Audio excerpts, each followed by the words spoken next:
कार्तिक और नक्श दो बचपन के दोस्त थे। दोनों अपनी शुरुआती पढ़ाई कंप्लीट करने के बाद अलग अलग सब्जेक्ट चुनने की वजह से एक दूसरे से अलग हो गए थे। कार्तिक अपने आगे की पढ़ाई करने के लिए मुंबई आ गया था और नक्श राजधानी दिल्ली से अपने आगे की पढ़ाई कंप्लीट कर रहा था। इसी तरह काफी साल गुजर गए थे। तभी एक दिन कार्तिक अपने दोस्त नक्श को कॉल करता है और कहता है कि कितने दिन हो चुके हैं, हम एक दूसरे से मिले ही नहीं। मुंबई में अकेले रहते हुए मैं तो बोर हो गया हूँ और वैसे भी मेरे एग्जाम खत्म हो चुके हैं और शायद तुम्हारे भी हो चुके होंगे। अब हम दोनों ही फ्री हैं और एक दूसरे से मिल सकते हैं। तभी नक्श कहता है कि हाँ, तुम सही कह रहे हो, मेरे एग्जाम कंप्लीट हो चुके हैं, बस रिजल्ट आना बाकी है। चलो फिर, जब हमारे पास टाइम है ही तो मैं ही मुंबई आ जाता हूँ। इसी तरह की ढेर सारी बातें करने के बाद नक्श 2 दिन बाद ही मुंबई आने का प्लान बनाता है। अब नक्श ने मुंबई आने की अपनी सारी तैयारियां पूरी कर ली थी और अब वो मुंबई आने के लिए निकल चुका था।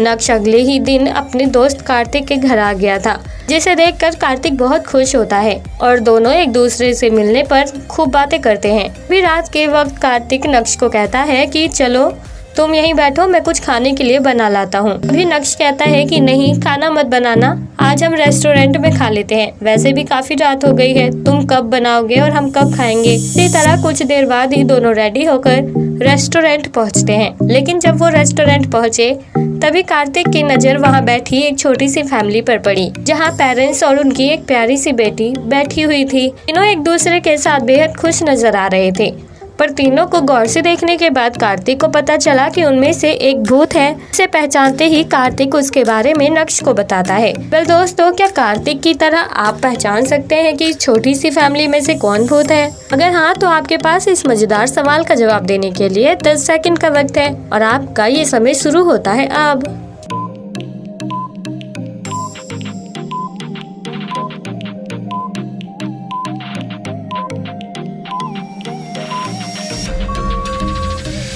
दोस्तों, तीनों को गौर से देखने के बाद कार्तिक को पता चलता है कि उनमें से नंबर 1 वाला शख्स भूत है, क्योंकि अगर आप इस तस्वीर को गौर से देखेंगे तो नंबर 1 वाले व्यक्ति का टेबल पर रखा आधा हाथ गायब है, जिस पर नजर पड़ते ही कार्तिक को पता चलता है कि असल में वही भूत है, जिसके बारे में वो तुरंत अपने दोस्त नक्श को बताता है। दोस्तों, आपने इनमें से भूत को पहचानने में कितने सेकंड का वक्त लिया?